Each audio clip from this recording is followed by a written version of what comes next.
today we're going to be installing a new master cylinder into the coupe over there, but before we do that, we need to move a few things around in here.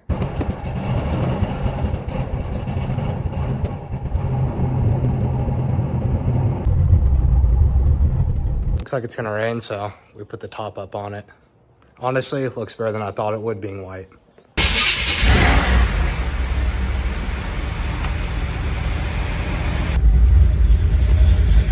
Now that this is moved over a little bit so we could jack it up, let's get started.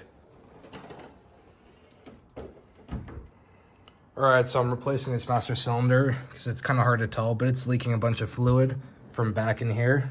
So it's time to replace that, and hopefully that'll fix my issue with the soft brakes because I believe air is getting into the system through there. Before I take this old one out, I use a suction pump to suck most of the brake fluid out to make sure I don't make too big of a mess. Alright, so you're going to need a 9/16 wrench to break the two bolts off in the back and to disconnect the brake lines. Now we got the old master cylinder out, we could start bleeding the new one. What you do is you put these plugs in, funnel it back in. You're going to fill this up 3/4 of the way, both front and back.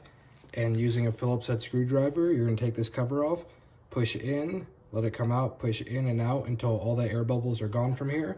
Then we will install it in the car. That took a lot longer than I thought, but we finally got all the air out of it. So now it's all bench bled. We can install it in the car. Now it's all installed, as you can see. Quick tip, leave towels down there or something to soak up all the brake fluid you do spill when you install it, because brake fluid is very abrasive and will eat through paint. Now that we got that installed, we could start bleeding the calipers. We'll start from the passenger rear, move driver rear to front passenger to driver front, and then we'll be all good. Also, when you're bleeding them, be sure to keep checking how much brake fluid is in the master cylinder. Of course, you don't want to run out of brake fluid in there because then you'll get air in the system. All right, so now we got the wheel off, we could start bleeding the brakes through the caliper. And what you're going to want to do, you're going to want to pump up your vacuum to about 20 before you crack that loose. You're going to crack it.